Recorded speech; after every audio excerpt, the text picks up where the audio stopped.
Padre Santo que estás en el cielo, en el nombre santo y poderoso de mi Señor Jesús, Señor, te pido, Padre Santo, que tú tengas el control en esta tarde, Señor, que nos ayudes, Padre Santo, a comprender tu palabra, Señor, que tu Espíritu Santo, Señor, nos ayude y nos redarguya, Padre Santo, nos exhorte, nos anime, Señor, a entender tu palabra, Señor, de la forma correcta, Señor.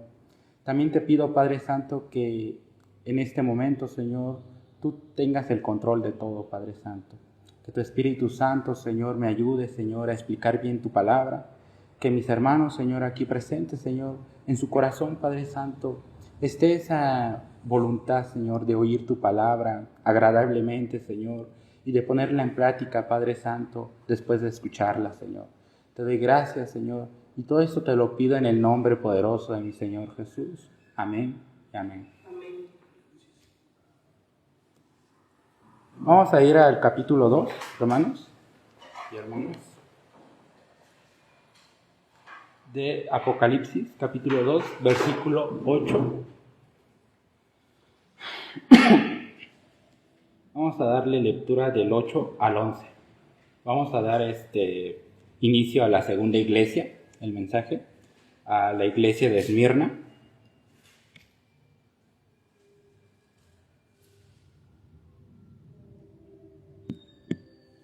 Dice así: y escribe al ángel de la iglesia en Esmirna, el primero y el postrero, el que estuvo muerto y vivió, dice esto: yo conozco tus obras y tu arduo trabajo, yo conozco tus obras y tus tribulaciones y tu pobreza, y la blasfemia de los que se dicen ser judíos y no lo son, sino sinagoga de Satanás. No temas en nada lo que vas a padecer. He aquí el diablo echará a alguno de vosotros en la cárcel para que seáis probados y tendréis tribulación por 10 días. Sé fiel hasta la muerte y yo te daré la corona de la vida. El que tiene oído, oiga lo que el Espíritu dice a las iglesias. El que venciere no sufrirá daño de la segunda muerte.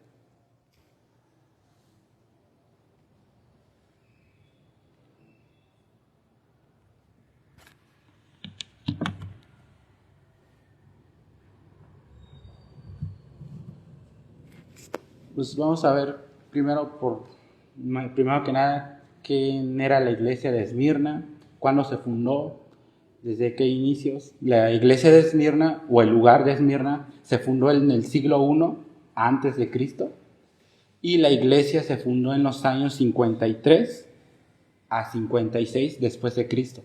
Esa fue la fundación de la iglesia. El lugar fue fundado en el siglo I antes de Cristo. Se conoce que fue una ciudad que se le dio el nombre de la ciudad hermosa por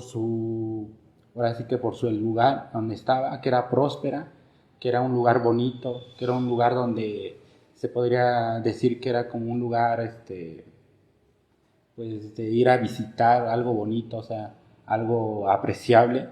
También se conoce y se da lugar que la fundación de esta iglesia fue por el apóstol Juan, según los historiadores. También se conoce que después del apóstol Juan también estuvo el apóstol Pablo. De él se desconoce si estuvo mucho tiempo o estuvo poco tiempo, pero también se conoce que él estuvo predicando la palabra en esa iglesia. También se sabe que el que quedó después del apóstol Juan fue Policarpo de Esmirna, que fue un padre apostólico, porque él fue el que recibió la predicación o enseñanza directa de los apóstoles. Él, se podría decir que él fue el sucesor de los apóstoles en esa iglesia. Él fue el que siguió con la tradición de los apóstoles, él el que enseñó a la iglesia. Él también fue uno de los mártires de la iglesia. También se conoce que murió, ahora sí que quemado en la hoguera por no negar su fe del Señor Jesús. También se conoce que la iglesia de Esmirna era un lugar donde se practicaba mucho lo que es el comercio. Era un lugar próspero, un lugar visible para la gente, y más que nada también era un lugar donde pues había mucho, podría decir que muchas tradiciones, porque habían muchas personas de muchas partes, no solamente los judíos, habían personas griegos e incluso gentiles, por eso había muchas tradiciones también en ese lugar. A pesar de que era un lugar judío, habían otras, ahora sí que se podría decir que otras tradiciones y otras culturas. Más que nada vamos a ir al versículo 8 a afirmar qué significa Esmirna. Esmirna en el original griego se traduce literalmente como mirra, y la mirra es una resina aromática de sabor amargo que al ser triturada desprende todo su aroma. Es como un perfume, como un bálsamo. Esta misma mirra es la que María regó en los pies del Señor Jesús, es los que untó, es el perfume que untó en los pies del Señor Jesús. También se conoce por tradición que la mirra se utiliza como bálsamo para los muertos, para que ellos no tengan un olor desagradable, para que cuando ellos van a ser sepultados se les unta, para que ellos no tengan un olor desagradable a las personas.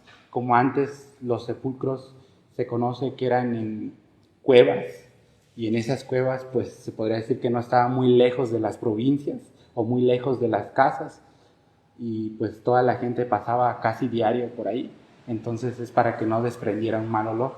También se conoce que la mirra se le dio ese nombre a la iglesia de Esmirna porque la iglesia de Esmirna fue una iglesia que fue muy tribulada, pasó por muchas tribulaciones.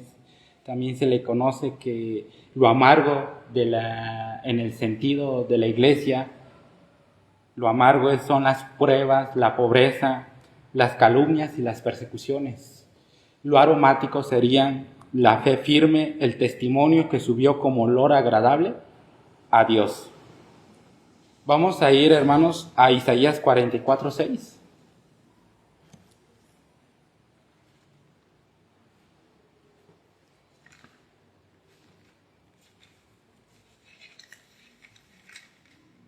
Isaías capítulo 44, versículo 6.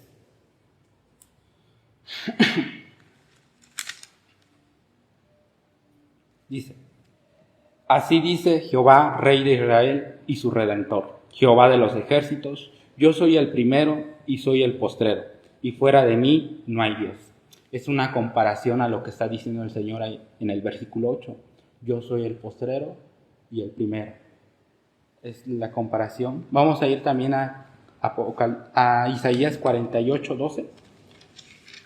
Es adelantito, 48, capítulo 48, versículo 12. Dice: óyeme, Jacob, y tú, Israel, a quien llamé yo mismo, yo el primero, yo también el postrero. También vamos a ir a Apocalipsis 22:13.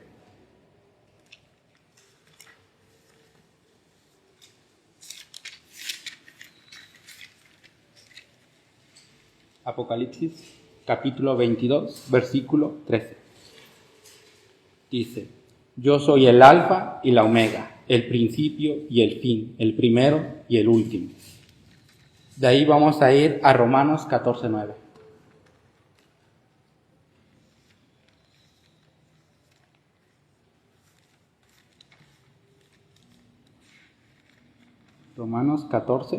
Romanos capítulo 14, versículo 9.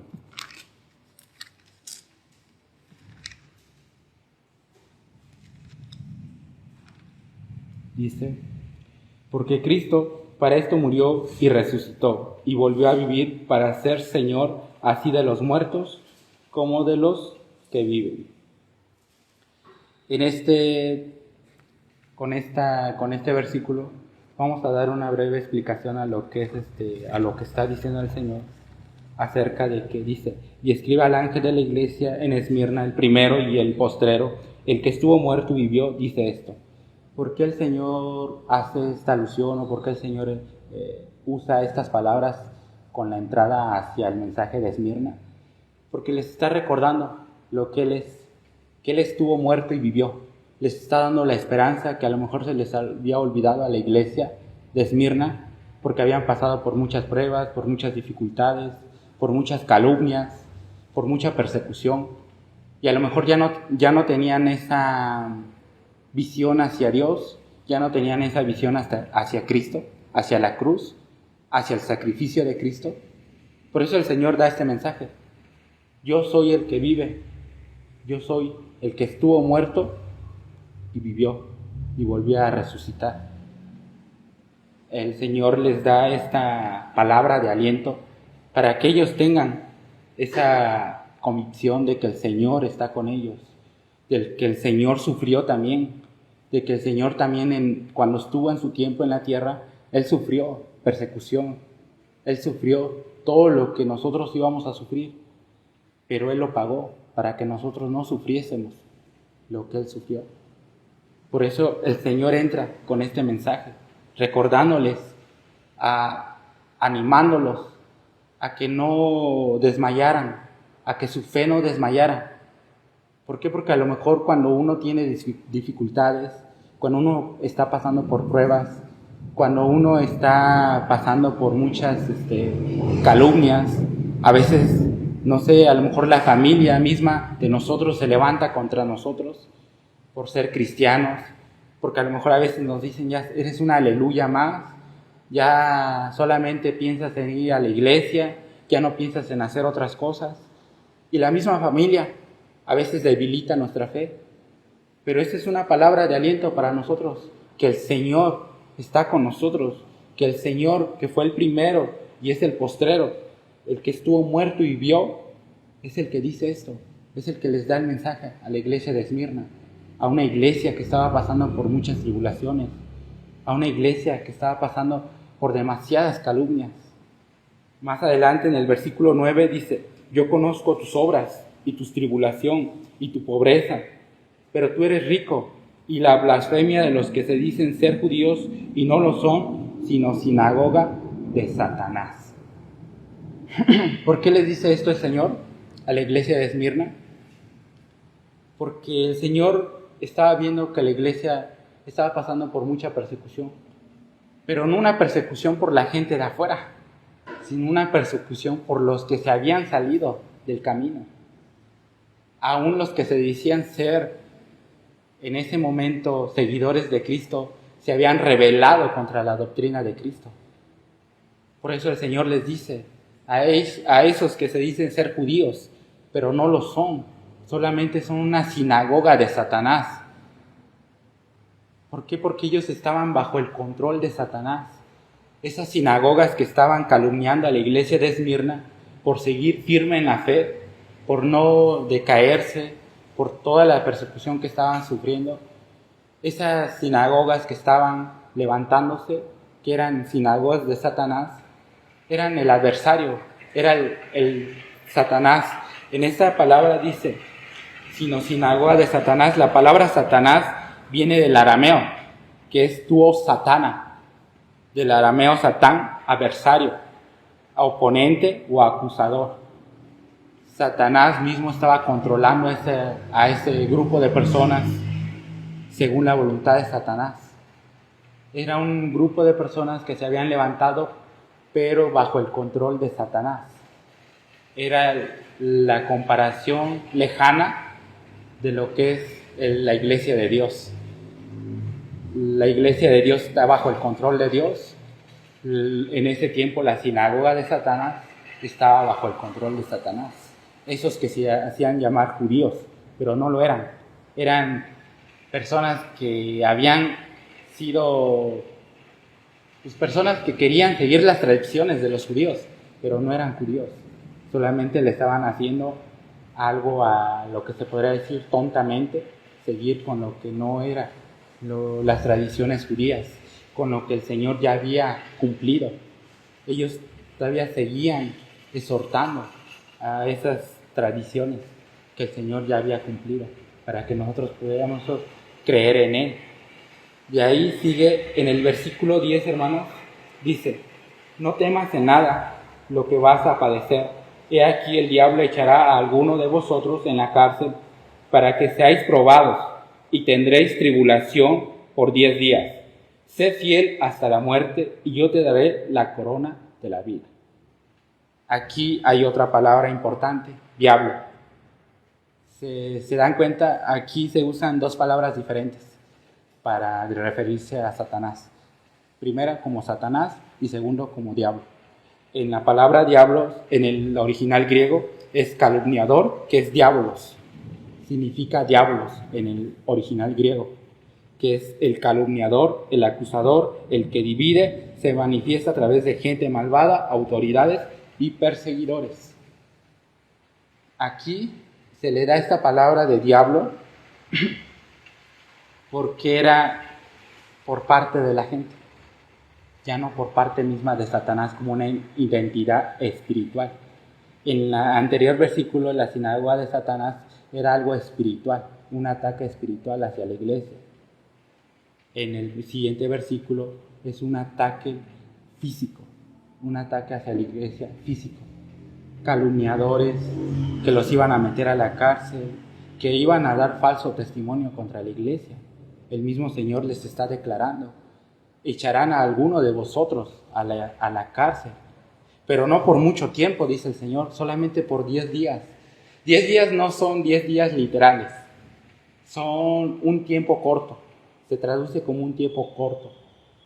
A lo mejor, no sé, un mes, 2 meses o hasta un año, pero es un tiempo corto, que va a ser una tribulación por un tiempo corto. El Señor le está dando los está animando a que no desmayen, porque iba a ser la prueba por un tiempo corto solamente. Aquí también se maneja lo que es la corona de vida.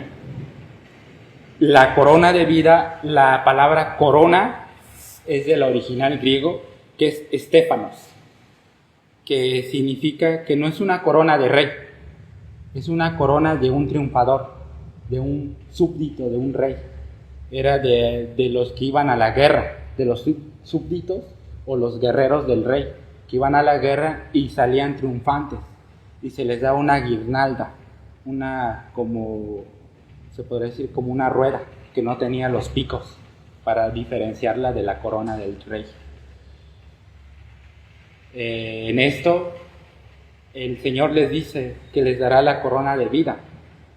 La corona de vida no es algo extra. La corona de vida es el mismo Señor Jesús, para que nosotros entendamos. El predicador Charles Spurgeon dice: la corona de la vida no es un premio aparte, es la vida misma que es Cristo en nosotros. Tenerle a Él es el galardón supremo. No es algo extra, es el mismo Señor Jesús que vamos a recibir nosotros cuando nosotros ya estemos presentados ante el trono de la gracia. Vamos a recibir al Señor Jesús como el dueño de nuestra cabeza, como autoridad sobre nosotros, no algo extra. No vamos a recibir en el cielo una corona, vamos a recibir al mismo Señor Jesús como autoridad sobre nosotros, ya como para siempre, ya no como ahorita cuando nosotros estamos aquí en la tierra, que a veces nosotros no podemos servirle al Señor como quisiéramos, porque aún tenemos debilidades, aún padecemos de algunos pecados ocultos a veces, que no los expresamos, porque a lo mejor no tenemos confianza con los hermanos. Pero el Señor sí nos conoce. El Señor conoce lo profundo de nuestros corazones. El mismo Señor sí conoce lo que nosotros hacemos en la intimidad. Por eso el mismo Señor dice: les daré la corona de la vida. Eso quiere decir que el Señor va a reinar sobre nosotros ya completamente en nuestro cuerpo glorificado. Ya no vamos a ser como ahorita, que nosotros quisiéramos servirle al Señor con todo nuestro corazón, con todas nuestras fuerzas, pero no podemos, porque el mismo Pablo dice que hay algo que lucha dentro de nosotros, que es el pecado. Hay una lucha, el pecado contra nuestra voluntad, que es el Espíritu Santo. Hay una lucha de la carne con el Espíritu. ¿Por qué? Porque queremos hacer lo bueno, pero no lo hacemos, porque todavía estamos bajo este mundo, todavía estamos siendo perfeccionados, todavía no estamos perfeccionados al 100%. Vamos hacia la perfección eterna, vamos a ser perfeccionados cuando ya estemos con el Señor Jesús. Entonces eso es lo que significa la corona de vida, que el Señor nos va a dar esa corona, Él va a reinar sobre nosotros. Y ahí dice en el siguiente versículo, hermanos, el que tiene oído, oiga lo que el Espíritu dice a las iglesias. El que venciere no sufrirá daño de la segunda muerte. Aquí, en el versículo que vimos anteriormente, dice, y sé fiel hasta la muerte. Inclusive a lo mejor los iban a matar en el versículo anterior. En esa muerte que se refiere ahí es la muerte física, no la muerte espiritual. En el siguiente versículo que el Señor dice, y no sufrirán daño de la segunda muerte es la muerte espiritual. Es la separación de Dios eternamente. Nosotros que somos elegidos por Dios, que somos la iglesia de Dios, nosotros vamos a estar completamente unidos a Cristo. Cuando nosotros estemos muertos o cuando nosotros muramos, vamos a encontrarnos con Él en la vida eterna. Pero los que no creyeron en Jesús, los que se rebelaron, aún en contra de las predicaciones que recibieron, aún en contra de todo lo que fueron enseñados, que el Señor es un Señor soberano, que el Señor es un Señor que va a enjuiciar a los que no creen en Él, que aborrecen a Cristo, que aborrecen el sacrificio de Cristo, ellos van a ser enjuiciados eternamente. En esta comparación, en la segunda muerte hay una palabra que se llama thanatos, que es del griego, que significa separación. De ahí la otra palabra que es deuteros, que significa segundo. Es una separación segunda de la primera. O sea, la primera es la separación, es la muerte primera, que es la muerte física, que se separa el cuerpo, el alma y el espíritu, para que el espíritu vuelva al Señor y el alma esté en espera para el juicio final.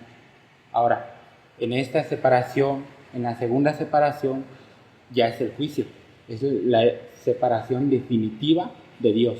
Los que no creyeron en Dios van a ser separados eternamente de Dios. Los que sí creyeron en Dios van a estar eternamente junto a Él. En esta hay una comparativa, hermanos. Se puede decir que la primera muerte dice separación del alma y cuerpo, común a todos. Temporal, termina en la resurrección. La segunda muerte, muerte espiritual, es número 1, separación total de Dios. Número 2, solo para algunos. Y número 3, irreversible y sin fin. Esa sería la segunda muerte, la muerte espiritual. En esto, hermanos, vamos a ver en el capítulo 5 de Juan. Vamos a ir a Juan, capítulo 5, versículos 18 y 19.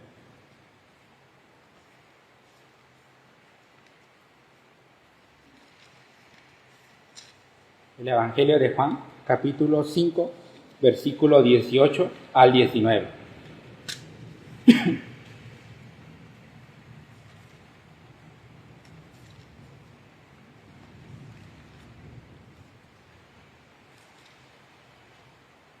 Dice: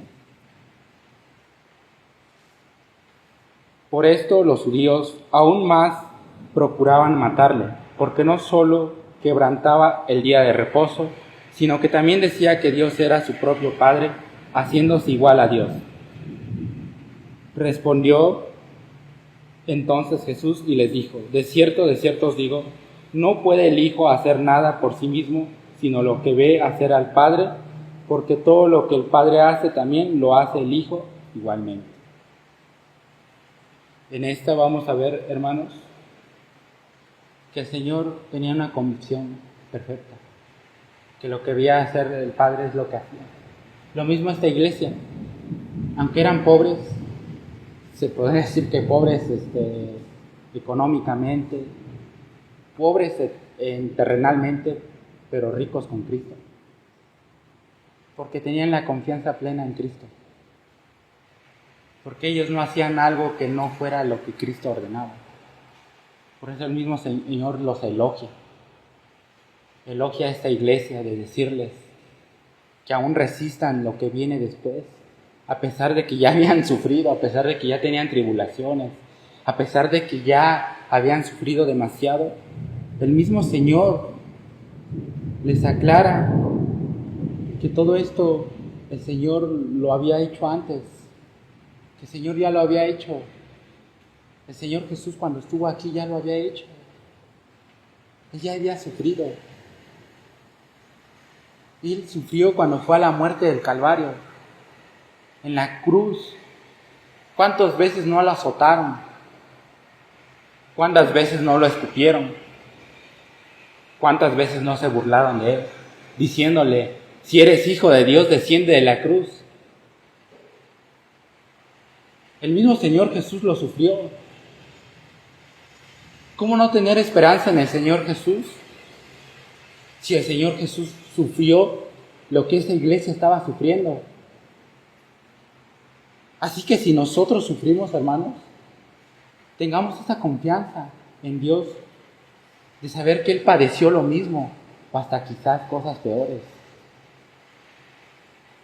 A veces nosotros padecemos algunas cosas menores, a lo mejor no tenemos que comer, pero gloria a Dios, podemos ayunar ese día, o como ahorita que está lloviendo, tenemos un lugar donde nos podemos resguardar. Hay muchas personas que no tienen un lugar donde resguardarse en esta hora, y están en la calle, se están mojando, están sufriendo. Hay otras iglesias incluso, hermanos, que en esta hora están haciendo su servicio bajo un árbol, no bajo un techo. Démosles gracias al Señor, hermanos, que nosotros estamos, se podría decir, no tan ricos, pero estamos mejor que muchas iglesias. En esta hora, hermanos, en otros lugares, en otros países, hay muchos que están sufriendo. Hay iglesias que incluso no tienen dónde congregarse y se congregan en el lugar que caiga, bajo un árbol. Las iglesias en África a veces no tienen dónde refugiarse, se refugian bajo los árboles, a la intemperie, para dar la explicación de la palabra. El mismo Señor les está dando esta exhortación, esta animación a la iglesia, que a pesar de que sufran, que no quiten la mirada de Cristo, de la cruz. El Señor Jesús lo es todo. Si nosotros quitamos la mirada del Señor Jesús, nos perdemos. El apóstol Pedro, cuando el Señor se apareció en el mar, y el apóstol Pedro le dijo, si eres tú, Señor, manda que yo vaya. ¿Y qué le dijo el Señor? Ven. Pero ¿qué hizo Pedro? Dice que desviando su mirada del Señor, empezó a hundirse. Y en ese tiempo había tempestad, habían olas, el mar estaba bravo. Pero no hubiera pasado eso si el apóstol Pedro no hubiera quitado la mirada del Señor Jesús. El apóstol Pedro no se hubiera hundido si no hubiera quitado la mirada del Señor Jesús. Porque la misma Biblia explica que el apóstol Pedro quitó la mirada del Señor Jesús, por eso se empezó a hundir. Lo mismo el Señor les está señalando a esta iglesia.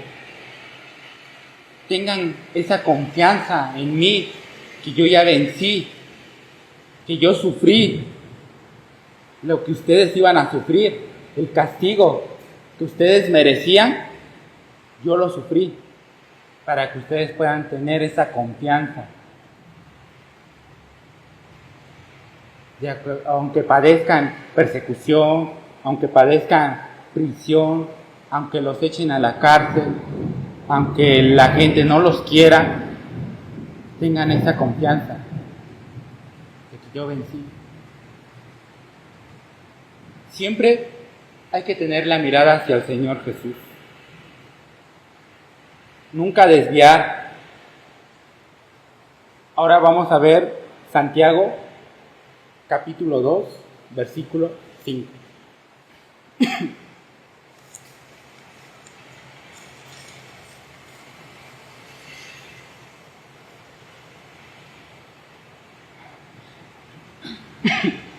Santiago, capítulo 2, versículo 5. Dice: hermanos míos amados, oíd. ¿No ha elegido Dios a los pobres de este mundo para que sean ricos en fe y herederos del reino que ha prometido a los que le aman? El apóstol Santiago está afirmando también la fe. Dice: hermanos míos amados, oíd. ¿No ha elegido Dios a los pobres de este mundo para que sean ricos en fe y herederos del reino que ha prometido a los que le aman? El apóstol Santiago está haciendo ese hincapié de que el Señor ha elegido a los pobres de este mundo. A veces no pobres en lo material o en lo terrenal, sino pobres de espíritu. Que con nuestras fuerzas nosotros no podemos alcanzar la salvación. El único que alcanzó la salvación fue nuestro Señor Jesús. Si ponemos nuestra confianza en el Señor Jesús, es cuando alcanzamos la salvación. Vamos a ver Romanos capítulo 2.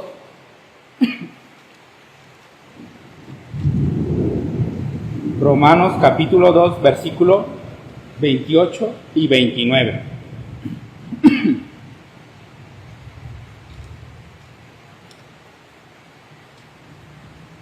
Romanos capítulo 2, versículo 28 y 29. Dice: pues no es judío el que lo es exteriormente, ni es la circuncisión la que se hace exteriormente en la carne, sino que es judío el que lo es en lo interior, y la circuncisión es la del corazón, en espíritu, no en letra, la alabanza del cual no viene de los hombres, sino de Dios.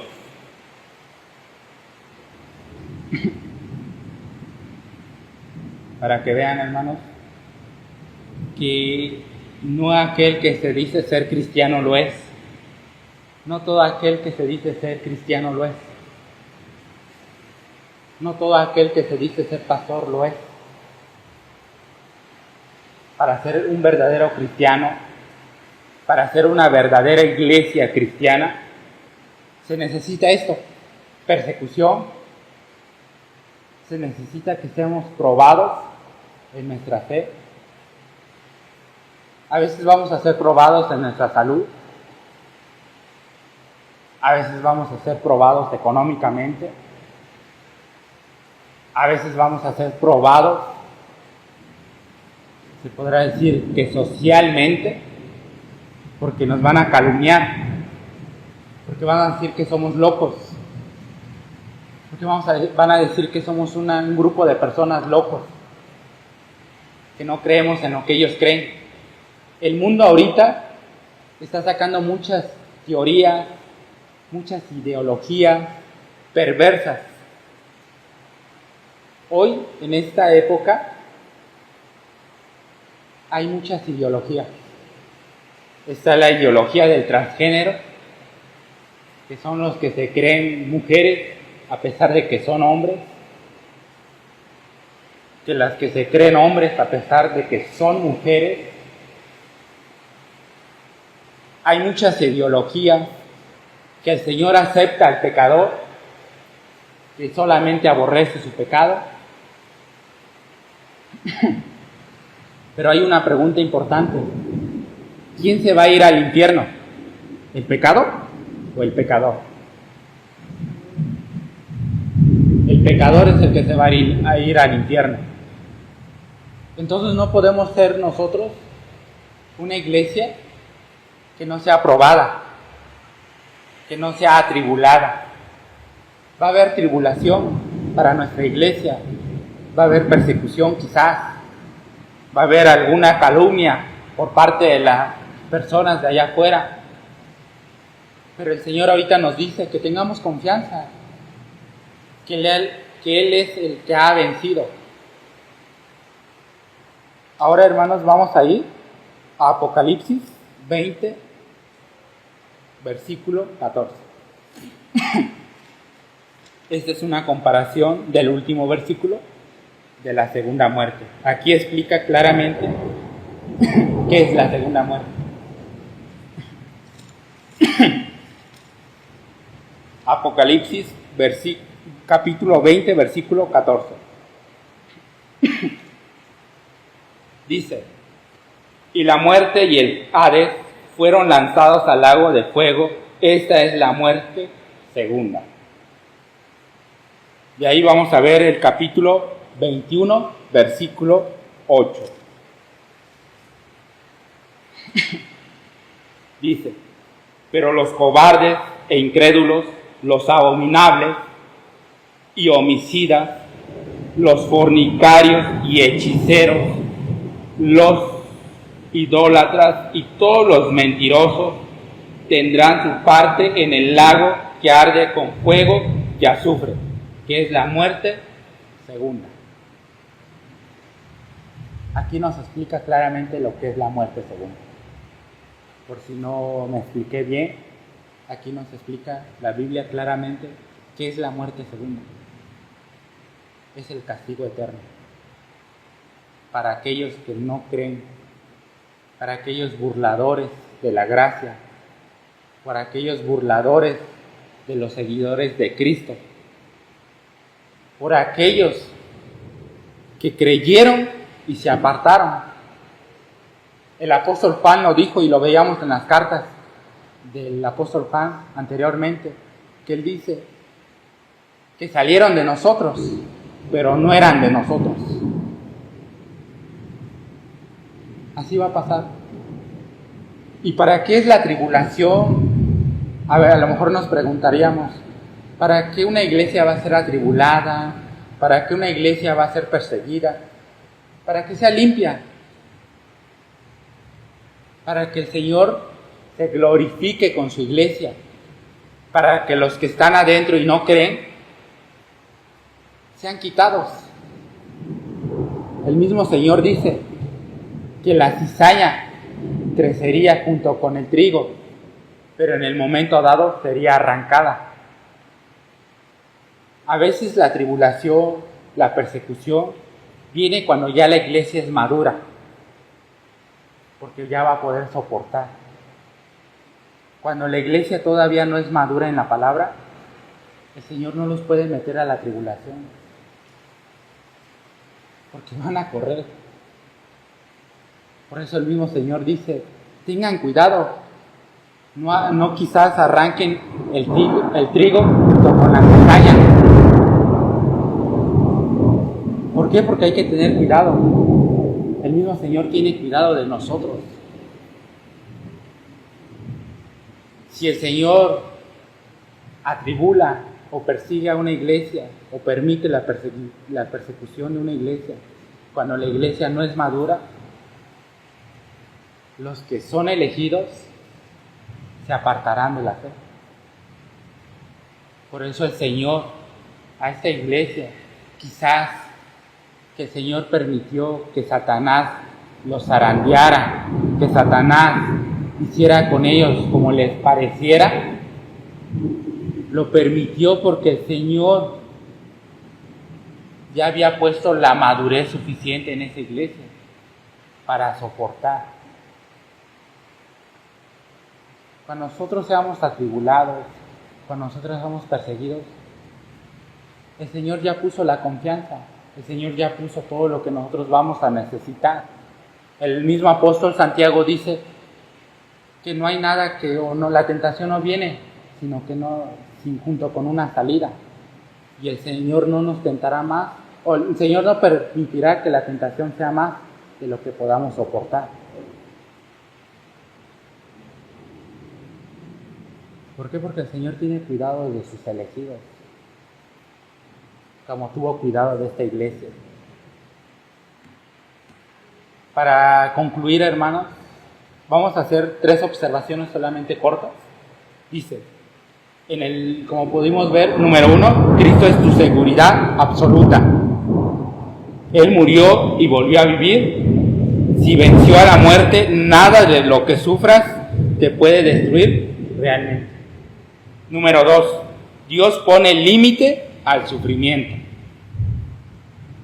Satanás es el adversario, el diablo es el calumniador.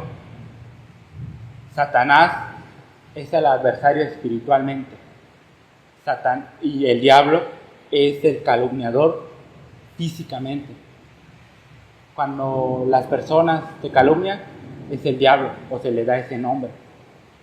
Cuando es un ataque espiritual de tu cuerpo, porque como lo vimos o como lo podemos ver en la Biblia, cuando Satanás fue a pedir a Job para zarandearlo, el Señor permitió que le fuese dado una enfermedad, pero fueron puros ataques espirituales. Por eso viene Satán. Cuando es el diablo solamente son ataques, se podría decir, físicos para la iglesia, ya sean calumnias, persecuciones, o el mismo gobierno se va a levantar contra la iglesia por potestades. Número 3, tu corona es Cristo mismo. La muerte física es solo el paso de la presencia de Dios. Tu galardón supremo no es un premio, es Jesús mismo. Para concluir, vamos a hacer 3 preguntas a nuestros corazones, hermanos y hermanas. Para concluir, vamos a hacer 3 preguntas. ¿Cómo mides tu vida? La pregunta número 1. ¿Cómo mides tu vida? ¿Por lo que dice el mundo, que te ve pobre o débil, o por lo que dice Cristo, que te declara rico y valioso en lo espiritual? Número 2. ¿Descansas en Dios ante la prueba? Cuando eres atribulado, cuando eres tentado en tu carne, cuando padeces de alguna enfermedad, ¿descansas en la confianza en Dios? ¿O te asustas? ¿Te asustas como si el enemigo fuera más fuerte que Dios? Hay que preguntarnos eso, hermanos. ¿Nos asustamos? ¿O tenemos una confianza plena en que Dios es más poderoso y que Dios lo está permitiendo para pulirnos y para que lleguemos a la estatura del varón perfecto? Número 3, ¿eres fiel hasta el final? ¿Estás decidido a ser fiel aunque cueste todo? Sabiendo que ya tienes lo más grande, que es nuestro Señor Jesucristo, y la vida eterna. ¿O no eres fiel? ¿O te cuesta? ¿O te cuesta serle fiel en la intimidad a Dios? Pregúntate a ti mismo en esta tarde, en tu corazón, de estas 3 preguntas, ¿cuáles cumples y cuáles no? ¿Cómo mides tu vida? ¿Descansas ante la prueba?